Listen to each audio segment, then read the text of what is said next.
One of our awareness tools that we use to help reestablish that mind-body connection to our core canister is our jellyfish breath.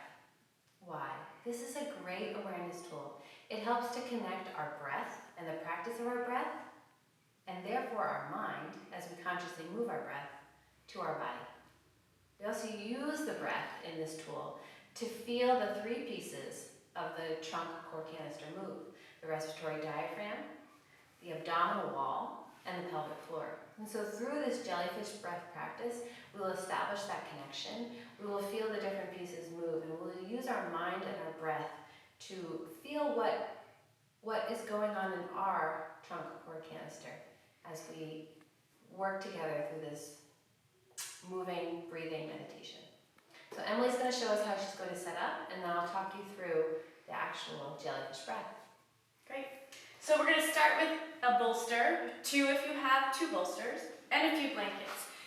Your setup should be stable underneath you and high enough that you can still stack your system above the bolster. So one bolster is not enough height for me. I need to get myself a little bit higher so that my pelvis can be aligned underneath my rib cage and my head can sit gently on top. I'm going to take a second bolster to build it up a little bit higher, as well as a folded blanket. This is going to give me nice feedback into my pelvic floor so I can feel that connection of pelvic floor with my breath. So I will stack my system above the bolsters and the blankets, and Diana will guide me through the meditation. So once you've comfortably found yourself set up in your perfectly stacked position, using bolsters, blankets, blocks, whatever you have, or pillows at home, you can close your eyes and comfortably stack your system. And once your eyes are closed, you can start to pay attention to your breath. So just have your eyes closed and start to visualize your breath moving in through your nose, down the back of your throat, in through your lungs, and evenly sharing space into both lungs on your inhale. And then on your exhale, just visualize the breath slowly moving the way it came in, slowly coming back out of your lungs, through the back of your throat and back out of your nose. And we'll take a few breaths like that, where you're just watching the breath moving in through your nose, through your throat, splitting into both of your lungs, and then on exhale, coming back out of your lungs, through your throat, and out your nose. Maybe on your next breath, start to visualize that as the breath comes into your lungs start to expand in three different directions: front, back, and side. So every inhale, you get a three-dimensional expansion of your rib cage and lungs. On every exhale, the lungs slowly squeeze the air out, and the air comes out the throat and the nose. Inhaling the air into the nose, expanding the lungs and ribs in three different dimensions, and exhaling, collapsing. Inhaling, lungs expand in three different directions, and exhaling, contracting. The next one will layer in the diaphragm. As you inhale, the diaphragm moves down or descends into the abdominal wall, like the movement of a jellyfish. And on your exhale, the diaphragm pulls back up into your rib cage. So now as you inhale, expand the lungs 360 degrees and allow the diaphragm to move down into the abdominal wall. Exhale, the diaphragm moves up, the lungs contract. Make sure your belly and your abdominal wall is soft, that you're not gripping here, because then if you are gripping, you won't be able to allow that expansion and that movement of the diaphragm down. Inhaling, diaphragm moves down, belly expands, rib cage expands 360, and exhale out. Soft belly. Now I'll add the pelvic floor. So now as you're inhaling, both the respiratory diaphragm and the pelvic floor will begin to move down and open and widen with inhale. And on exhale, they'll both move back up. So the respiratory diaphragm moves up and the pelvic floor pulls up.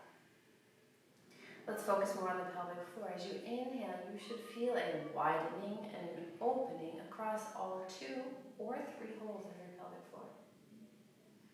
And as you exhale, imagine them narrowing and closing up.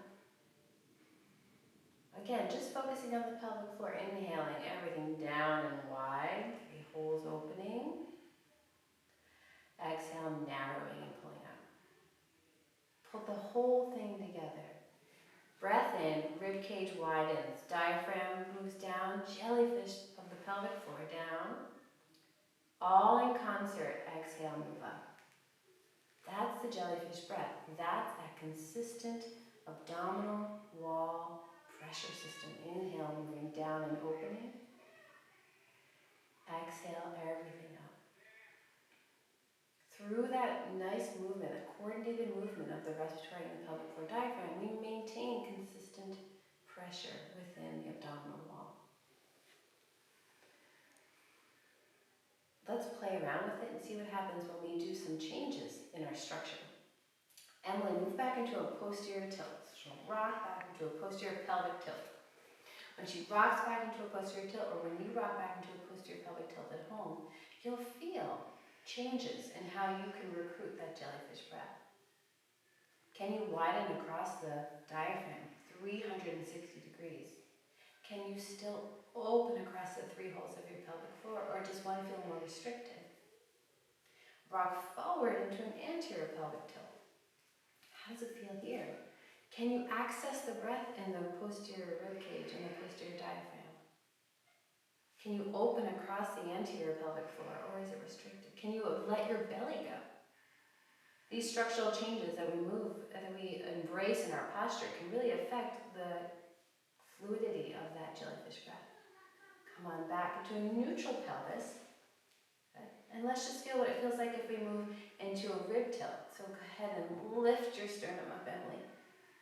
If you're just in this rib tilt, can you still access that breath? Can you allow the abdominal wall to open? Then draw your sternum down.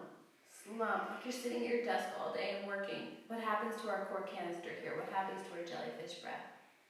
You're really restricted in that anterior diaphragm. Really restricted. And then back to neutral.